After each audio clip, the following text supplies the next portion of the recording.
In morality, there is a distinction between good and evil. In aesthetics, a distinction between ugly and beautiful. In economics, profitable and unprofitable. Finally, in politics, friend and enemy, according to Carl Schmitt. The friend enemy distinction is a rough understanding of the political framework and not meant to serve as a substantive or essential definition of the political. The enemy may appear ugly or beautiful, and it may even benefit you to do business with the enemy, yet he still remains an enemy. Another or stranger whose fundamental interests are in contradiction with yours. The distinction of friend and enemy fundamentally boils down to interest. One does not have to hate the enemy for the enemy to be your enemy. War and death is the existential negation of the enemy. War follows from enmity. It is the ultimate logic of it. Destroy those in contradiction to your interest. War is not the ideal, but the means to the ideal. It is said that a politician is a better fighter than a soldier, as a politician fights his whole life for power and maintaining said power, whereas the soldier only fights in certain circumstances. Friend-enemy distinction doesn't imply that nations must always be at odds. If their interests change, they may become friends or enemies. Neutrality is not possible or politically feasible because the status of being neutral implies interest of some kind. Total neutrality makes no sense, since the term neutrality exists only in relation to partisanship. You can only be neutral in regard to a state of affairs, not be neutral in and of itself. Even neutrality assumes the others will respect your neutrality. Those who do equal your friend, those who do not equal your enemy. A fully neutral globe would mean no conflict of interests, and thus no friend-enemy distinction, ergo, no realm of the political. If a principle or conviction is strong enough to group people together, it thus belongs to the realm of the political, as it unites men under common interest, creating an in-group with their own set of interests.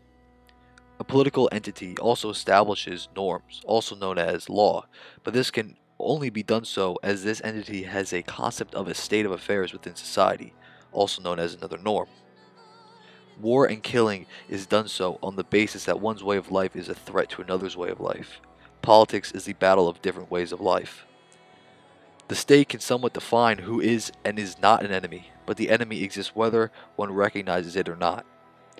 A state can't be friends with all nations because this would assume all have the same interests, but as nations are different, thus their interests will be different. Individuals who claim neutrality from politics think they are neutral, but in reality they are not. After all, neutrality isn't neutral. They either end up aiding the enemy unintentionally or find their interests coming into conflict with others. You can't outlaw war, as this would just open up new ways of fighting. A will towards supremacy is impossible to avoid. A war can never be waged against humanity. As such, war assumes there to be an enemy, and an enemy can only exist in relation and within humanity. The fact people claim to fight for humanity doesn't change this fact, as this fight always occurs within humanity or against other humans. Modern economics have become warlike and thus political. War is condemned in modern politics, and all wars are justified that the enemy is a disturber of peace. All wars are said to be waged against those who start wars, which threaten peace and freedom and democracy and turn into ultimate final wars. To quote Schmitt, for the application of such means, a new and essentially pacifist vocabulary has been created. War is condemned, but executions, sanctions, punitive expeditions, pacifications, protection of treaties, international police, and measures to assure peace remain.